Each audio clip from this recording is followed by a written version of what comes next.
Thank you. To start with, I have read your the responses of the law firm of Great Britain. It was Wales and UK with great interest.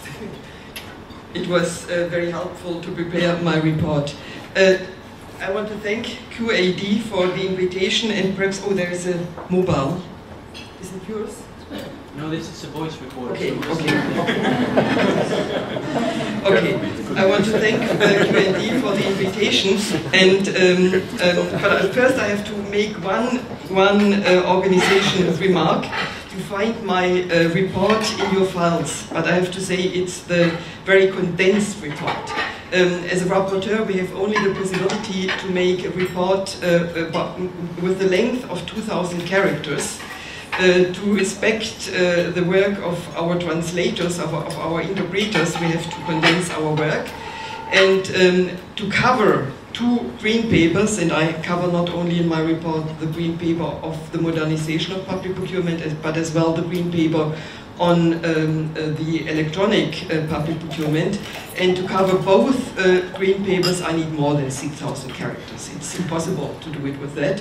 And therefore, in our committee, but not on the web page, unfortunately, and not for the public till now, but for our shadows and our committee members, I have yesterday already presented my amendments, which will somehow double the whole report.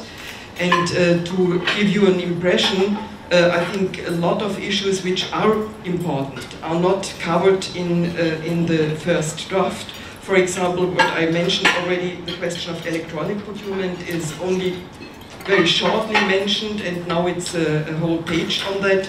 And the important question of sound procedures and market access, reciprocity and all those issues is not covered. It's only in explanatory remarks, but now there will be a whole paragraph on that issue.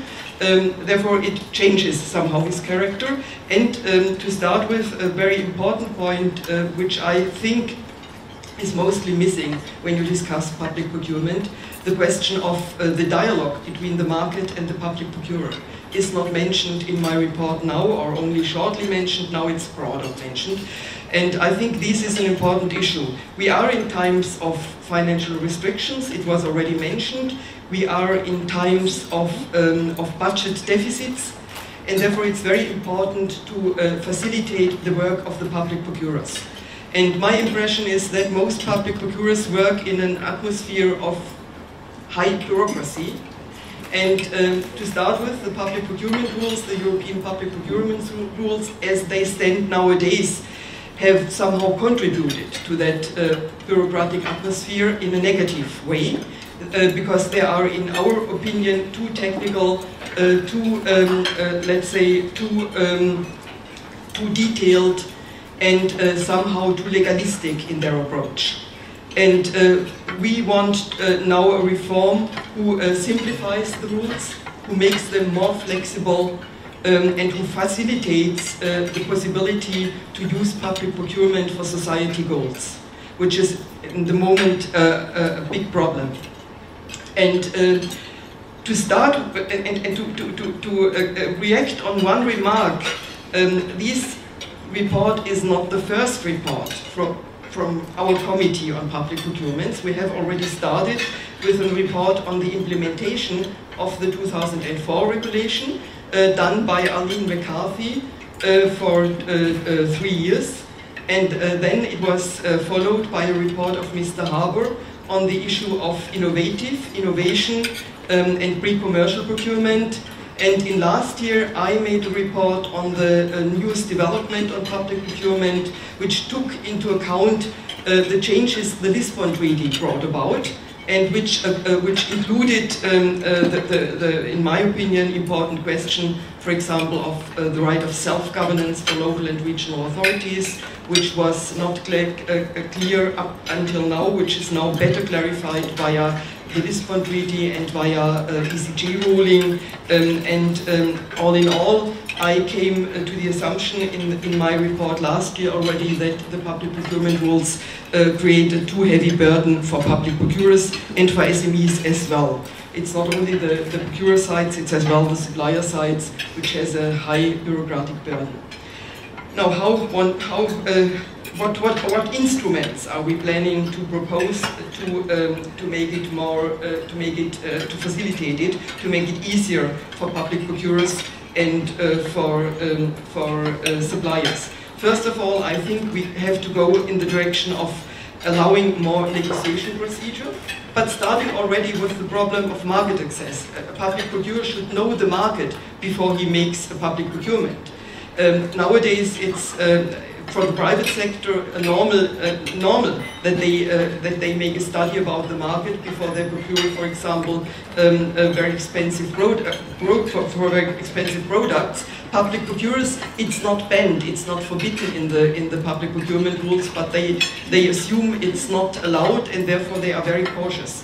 And I think it has to start with that possibility. We have explicitly allow the access to the market for public procurers under respect of transparency and equal treatment, for sure, but it has to be facilitated. And the other point is more negotiation procedure, which will facilitate as well the public procurement. Using of electronic procurement will help a lot to make it simpler, to make it easier, and to make it cheaper. Then there is another problem. In times of budget restriction and when there is legal uncertainty, public procurers tend to tender for the cheapest product, because price is then for them sort of guarantee that they don't make any mistake. Therefore we have to look into that, because cheapest price means mostly not innovative products, means mostly a lot of cost pressure to the supplier side, and the supplier side has no longer the possibilities to innovate, for example. Therefore, I am asking to reduce the impact of the price, to go as a normal procedure for the best value for money, for the most economic advantage offer, including life cycle costs of products, services and works, but allowing for highly standardized products the price criteria as well. I think this is somehow justified. That will be one conclusion. Then we are asking the Commission to make a methodology to develop criteria for life cycle costs. This is important because there is a lot of uncertainty in that area. The other point is thresholds. It was a lot of debate during the conference last week. I'm a bit more cautious in the question of thresholds. I don't ask now for increasing the thresholds, but I ask the Commission to make more, to produce more evidence for the thresholds, that we can decide on a better level. I think that is important. The same is for aggregation of demand or joint procurement. We have a lot of small procurers in Europe, and it makes sense to look for more aggregation of demand, but on the other side, these can have negative impact for SMEs and has to be checked. Then the question of access of SMEs. I think we can facilitate a lot in that area, for example, with an electronic passport for them, that they don't have to produce always the same certificates for every procurement process, or at least to ask only for the certificates for the bidder who has, for the successful bidder, or at least for those who are in the last round. Then there is the question of dividing tenders into lots. I think there is a lot possible, we can do a lot with dividing into lots, and there I propose the Commission to use the apply or explain principle, what means normally it should be divided into lots, and if the procurers don't do that, they have to explain why they didn't apply this principle. Then there is the whole question, as I said, of electronic procurement. There I'm asking the Commission to produce, to take the political leadership, to produce more, to look for more harmonization of the standards, but on a technical neutral basic, to look for more compatibility between the different e-procurement platforms in Europe, not to make one European e-platform, but just to look for the compatibility and to facilitate the whole process of electronic procurement. And this is my last remark. I think we should not only talk about legislation. This is one step, it's an important step. But the other step, which is a bit, there is a shortcoming of the green paper, it's not even mentioned, is the whole question of giving the public procurers and the suppliers more practical help. For example, via management course, via exchange of best practice. And there I'm proposing to have a center of excellence on European level to organize this exchange and those possibilities. And especially in the question of electronic procurement, I think it's very important that, that the public procurers, but as well suppliers and especially SMEs get more help in those areas. Thank you very much.